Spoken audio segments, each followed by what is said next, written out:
Hey, what's up everybody? My name is Zach, and today I'm going to walk you through my 7-point checklist for achieving cinematic interviews.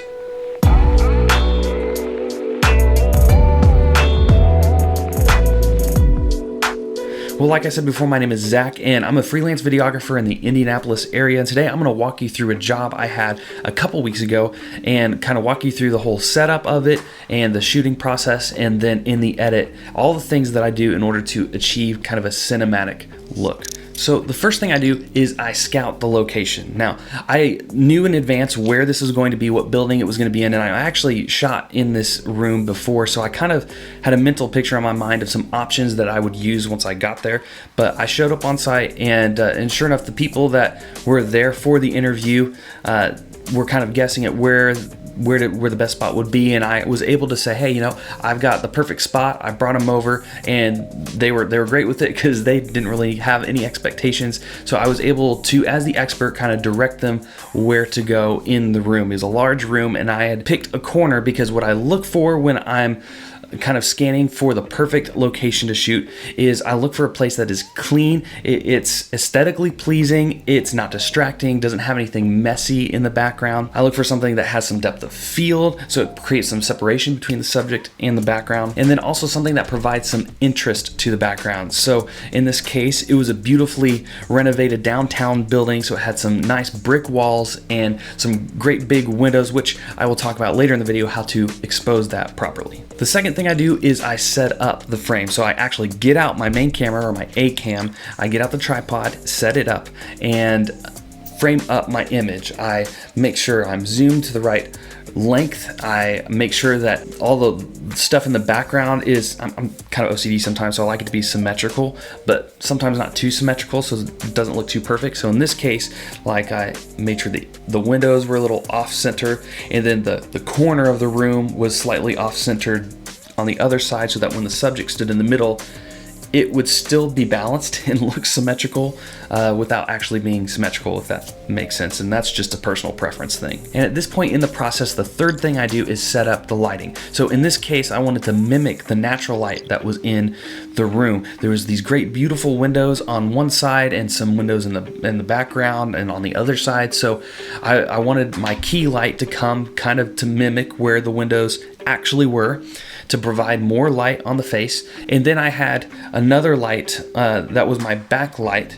to provide some of the light that was also bouncing off kind of the back of his neck and behind him. So the lights that I set up, which I used 3, were used to mimic what was actually in the room. So it wasn't overlit for this situation. It didn't have mostly frontal light. It was mostly side, which created some nice shadows, also made it look more cinematic. I used a main key light with a nice softbox to again mimic that natural light, and then I used another LED light to give more light in order to bring up the exposure of the foreground and the subject in the image in order to balance out the brightness of the windows in the background. And that's kind of the key to lighting with big lights and natural lights in the background and in your image, is you have to bring that subject up enough to match or be greater than the other lighting in the background. So this is where a variable ND filter comes in handy. You kind of need that because if you don't have an ND filter, which is like sunglasses for your lens, you end up closing your aperture, and that takes away some of the depth of field or the blurriness in your background, separating your subject from the background, and it makes your image look not as clean, and it looks a little messy and not very cinematic. So you put that ND filter on once you've well lit your subject, and then that will help you to expose properly. And just as another tip, something that I didn't hear in the YouTube videos that I watched as I was an amateur trying to figure this all out, was the color temperature of your lighting. So used to, when I was starting this out, I didn't want the subject, I didn't want skin to look pale. And so I would use a warmer temperature in the main lights to make that skin look healthy and tan, and it looked like dump. It looked garbage. Even if the white balance is set properly, then the image still looks incredibly yellow, which is not appealing to look at. So the color temperature of my main lights were a cooler temperature, again, to match the natural lighting. And then my backlight, much like my setup right now, was more of a warm tone lighting. And I just think that gives the nice, contrast between blue and orange, the teal and orange look that everybody talks about, that's cinematic. That's where I try to do that with my lighting. And here's how this image ended up looking once I added all 3 lights, starting with the main light in the softbox, the additional LED light to bring more light to the foreground, and then the second LED light in the background to bring some more warmth and hair light, or an edge light for the edge of the shoulder and again, separating the foreground from the background. Then once I have those steps done, I've picked my location, I've set up everything, I've got the lights all set.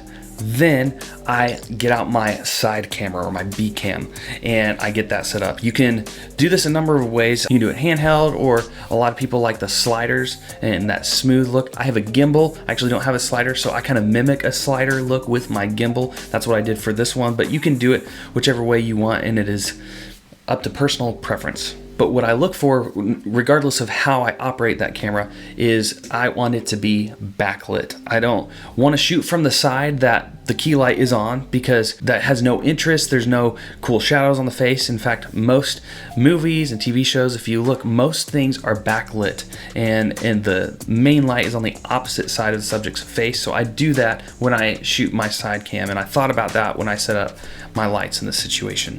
Now, what I should have done differently in this shoot that I didn't do was get a second ND filter for that one, because I had to end up closing my aperture to 4.0 instead of, I mean, it was a fast lens at 1.7, and because I didn't have an ND filter for that one, I had to close my aperture to 4, which took away some of the blurriness in the background, which I didn't like as much. Most people might not notice that, but that's something I would do differently if I were gonna do this one again. Number 5, let's talk about the audio, setting up the audio. So something that I did not do in the beginning, which I burned myself many times, is make sure you have 2 audio sources. I always use a boom mic, usually just out of frame. With this one, I couldn't get too super close, so I just kind of had it there as a backup and hoped I didn't have to use it. But even if you don't have 2 mics, you just get out your cell phone, turn on the voice memos, and in this situation, you could put it on the table that was in front of him, just out of frame, and that would have been actually probably a better secondary audio source than the boom mic that I had. And then I had a lapel mic that instead of clipping it on his shirt like a lot of people do, I like to get these little sticky pads, which I can link in the description below, and stick that to the inside of their shirt. And that way it's hidden, you don't see it, but it's real close to their mouth, and it gets really good, clean audio. You want a little fuzzy dead cat type thing on the lapel, whatever that's called, and that will reduce the like moving around and shuffling that sometimes you hear in that kind of setup. You can also get medical tape and just tape it to their chest, but this is the setup I use, and I find that works best, especially if I'm interviewing several people at once. They just take it off and then put it back on, especially if I'm interviewing females, because then that's really weird, and I'm just like, hey, I need you to unbutton your shirt so I can tape this to your chest. It's weird. So I just say, hey, here, just stick this up your shirt, and then they can do it on their own, and I go do something else while they do that so they don't feel weird.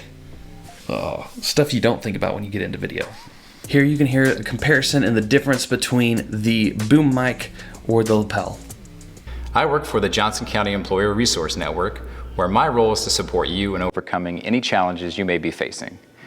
For some employees, this may mean finding resources to create a budget. Obviously, the lapel was the one I was going for, and I was monitoring that through the B cam with headphones in, and that's the one I was operating. I had my main cam set up with my monitor faced towards me on the side so I could check both, make sure everything was still operating correctly, but then I was monitoring the audio from my secondary camera. Okay, so steps 1 through 5 were my on-site setup and process through that. Now let's go for step 6 and 7 into the edit and talk about the things that I think about there. So step 6 would be set up the multicam and edit the actual content of the video. What's being said, cut out all the unnecessary stuff, narrow it down to the content that will actually be in the final product of the video. Now, I shoot everything in 4K, but I edit in a 1080 timeline because most formats that people are going to be seeing this stuff is in 1080, or they can't tell the difference if it's not. So this gives me 3 angle options. It gives me the main, the A cam zoomed in, and then the B cam. and I can switch back and forth between all three of those to either hide the edits or to provide emphasis to what's being said. Then once I have all the content actually edited and in the time frame that it needs to be, then do your audio mix. Make sure that the audio is EQ'd well and is mixed well with the music if you're going to add music to it. In this case, they wanted two versions of it, one with music and one without. So whatever the case is for you, just make sure that you mix your audio for however it needs to be. And then the last step is to color correct and match. There's two cameras, so start with the A cam, make sure that looks real nice, and then move to your secondary camera and then edit that to match the A camera.